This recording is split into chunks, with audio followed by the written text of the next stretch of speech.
Hi there. So let's start today's story session. Today's story is about Goldilocks and the Three Bears.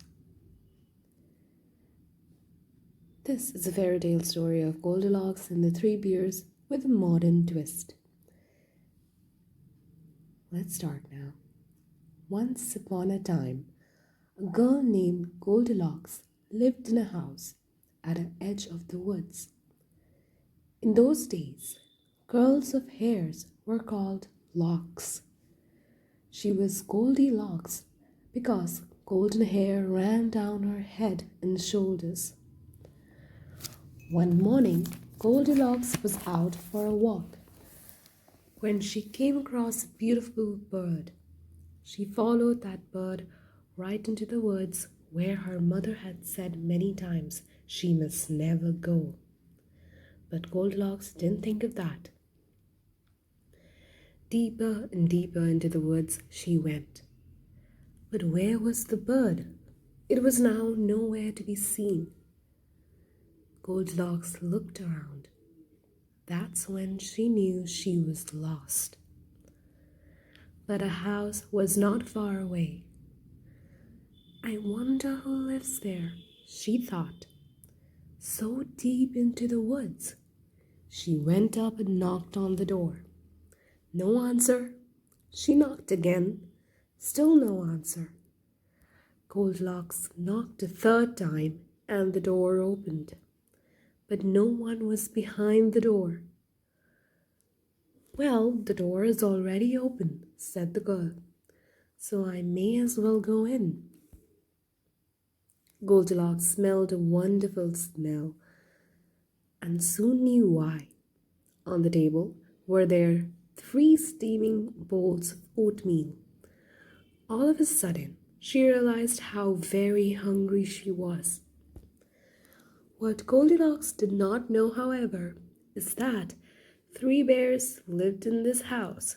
In fact, that very morning, the 3 bears had sat down to their bowls of oatmeal, but the cereal was too hot.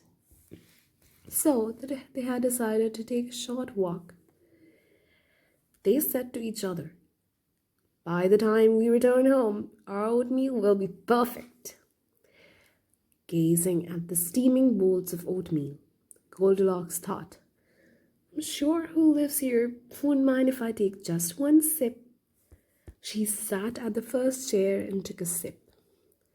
"Ah," she said, "it's too hot." She moved to the next bowl and took a sip. "This is too cold." She moved to the third bowl and took a sip. "It is just right." And before she knew it, the oatmeal was all gone. Goldilocks rubbed her tummy. "I'm full. I must find somewhere to sit that's more comfortable." She went to the living room. 3 chairs were lined up in a row, 1 big chair, 1 medium-sized chair, and a wee little chair. "I'm sure whoever lives here would not mind if I sit on just 1 chair," said Goldilocks. She sat on the big chair, but it was too hard. "The next chair looks good," said Goldilocks. She moved to the medium-sized chair, but it was too soft. "The wee little chair looks better," said the girl. She sat on the little chair, and it was just right.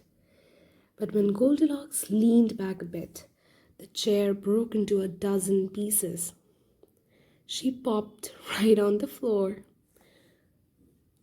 "Oh no," Goldilocks wailed. Then she yawned. There must be somewhere she could lie down for a short nap.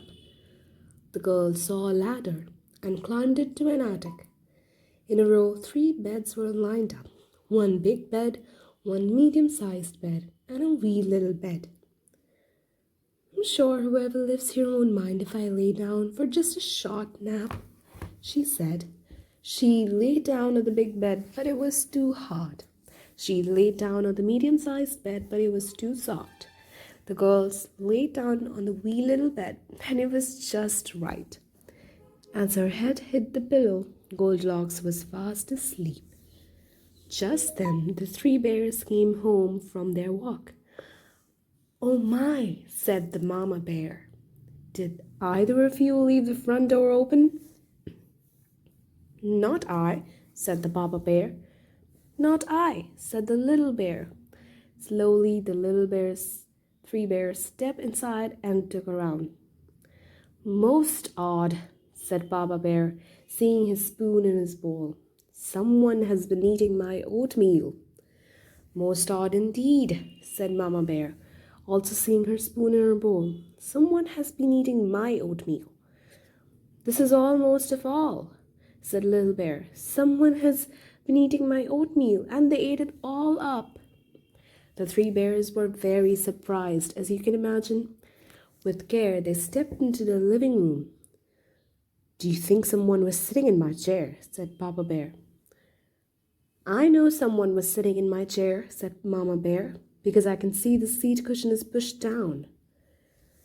"And I know someone was sitting in my chair," said Little Bear, "because it is all broken." The three bears were even more surprised at that. They climbed a ladder to the attic. "Someone has been sleeping on my bed," said Papa Bear, who could see that his blankets were moved. "Someone has been sleeping on my bed too," said Mama Bear, who could see that their blankets were moved. "Someone has been sleeping on my bed," said Little Bear, "and look, she's still there." Goldilocks bolted awake. Three bears were looming over her, and they did not look happy. "Oh my," said Goldilocks, jumping out of bed. As quick as she could, she climbed down the ladder and ran out the front door. Little Bear chased after her. "Wait, please!" Goldilocks stopped and turned around. "Tell me," said Little Bear, "why did you come inside our house?" "I guess I didn't think," said Goldilocks. "And why did you eat my oatmeal?" said Little Bear. "Well, I guess I didn't think," said Goldilocks. "And why did you break my chair and sleep in my bed?" said Little Bear. "Well, I guess I didn't think about that either," said Goldilocks. They were silent. Goldilocks said, "I suppose I could have waited outside your door." "We were coming right home," said Mama Bear. "We might have invited you if we knew you were hungry." "I'm sorry about the chair," said Goldilocks. "I guess you saw it broke." "Yep," said Mama Bear with a frown.